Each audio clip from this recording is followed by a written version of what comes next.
প্রিয় ভাই বোনেরা, আজান শেষ হয়ে গেছে, আমরা আবার বক্তব্য শুরু করি। বহু মানুষ বহু দূর থেকে এসেছেন, তারা তাদের ঘরে ফিরে যাবেন, তাকে বক্তব্য লম্বা করব না। প্রিয় ভাই বোনেরা, এই সেই চট্টগ্রাম, যেই চট্টগ্রামে মুক্তিযুদ্ধের সময় বলি, গণতন্ত্রের অধিকার আন্দোলনের সময় বলি, 2024-এর আন্দোলনের সময় কথাই বলি না কেন, ওয়াসিম আকরাম সহ আরো যে সকল মানুষ এখানে শহীদ হয়েছেন তাদের কথা বলি। এই সেই চট্টগ্রাম, যেই চট্টগ্রামে সমতল এবং পাহাড়ের মানুষ একসাথে বসবাস করেন।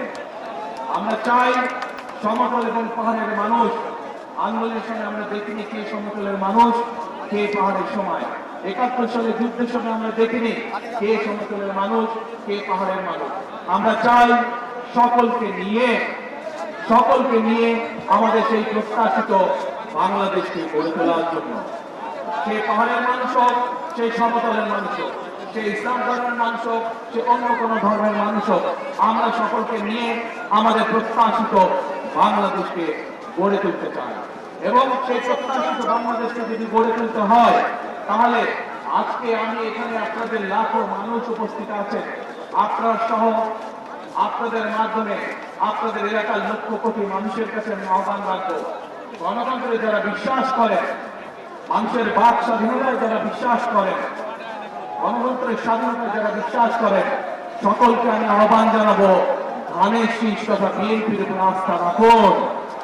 ইনশাআল্লাহ ধানের শীষ এবং বিএনপি নির্বাচিত হলে আপনাদেরকে সাথে নিয়ে, এই দেশের খেটে খাওয়া মানুষকে সাথে নিয়ে বিএনপি তাদের প্রত্যাশিত বাংলাদেশ গড়ে তোলার কাজে হাত দেবে ইনশাআল্লাহ অতীতের মতন। প্রিয় ভাই বোনেরা, সেজন্যই আমি সবসময় একটি কথা বলে থাকি, করব কাজ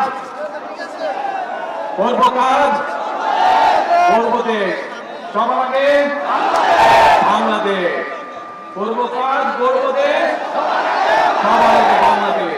আজ আমাদের বাংলাদেশকে যদি আমাদের মতন সুন্দর করে গড়ে তুলতে হয়, তাহলে গণতন্ত্রের পক্ষে সকল শক্তিকে আজ ঐক্যবদ্ধ থাকতে হবে।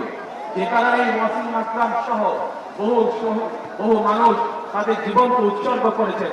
তাদের জীবনের মূল্যকে যদি আজ আমাদের তাদের মূল্য দিতে হয়, তাদের জীবনের ত্যাগকে, তাহলে অবশ্যই আজকে আমাদের মানুষের যে প্রত্যাশা, সেই প্রত্যাশা পূরণের জন্য কাজ করতে হবে।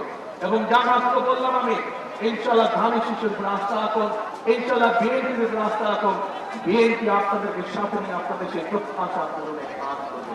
প্রিয় ভাই বোনেরা, বিগত 15 বছর যেভাবে আপনাদের রাজনৈতিক এবং অর্থনৈতিক অধিকার ছিনিয়ে নেওয়া হয়েছিল, সেরকম একটি ষড়যন্ত্র আবারও শুরু হয়েছে। আপনাদের প্রতি আমার আহ্বান, এই ষড়যন্ত্র সম্পর্কে সকালে সজাগ থাকবে, সতর্ক থাকবে, যাতে আবার আপনাদের অধিকার কেউ ছিনিয়ে নিতে না পারে। আপনাদের ভোটের অধিকার, আপনাদের কথা বলার অধিকার, আপনাদের বেঁচে থাকার অধিকার যাতে আবার কেউ ছিনিয়ে না পারে।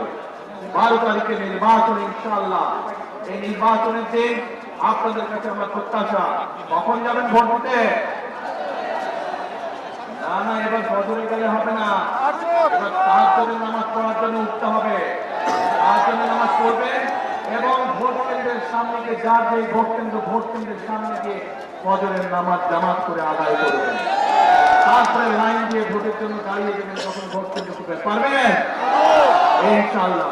তাহলে কথা একটাই, করব কাজ,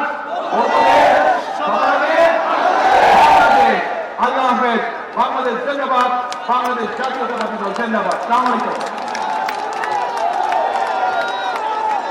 আমি আপনাদের সাথে আপনার চেনেন, আপনারা এই মানুষগুলো চেনেন, তাছাড়াও এই মানুষগুলো আগামী দিনে এই এলাকার মানুষের উন্নয়নের রাজনীতির সূচনা করবে, সেই মানুষগুলোর সাথে আপনাদেরকে আমি পরিচয় করে দিচ্ছি।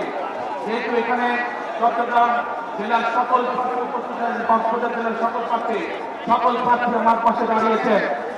আপনাদের এলাকার উন্নয়নের দায়িত্ব এই মানুষগুলোর উপরে থাকবে, যাতে আপনাদের এলাকায় উন্নয়ন হচ্ছে না। আপনারা নির্বাচিত করার পরে এই মানুষদের কাছে আপনার অভাব অভিযোগ আপনারা জানাতে পারবেন।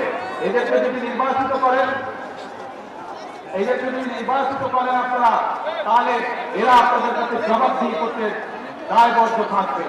সকল মা বোন সহ সকল ভাইদের প্রতি আমার অনুরোধ, 12 তারিখে যাতে কেউ কোনোভাবে আপনাদের ভোটের অধিকার কেড়ে নিতে না পারে, সেই ব্যাপারে সদা সতর্ক দৃষ্টি রাখবেন, ইনশাল্লাহ সতর্ক থাকবে।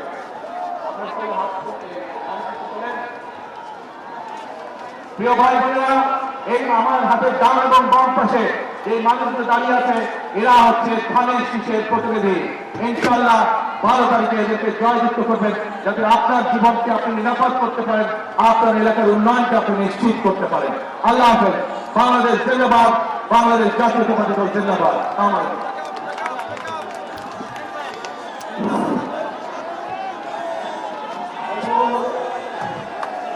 বাংলাদেশে কোনো মার্কা আছে?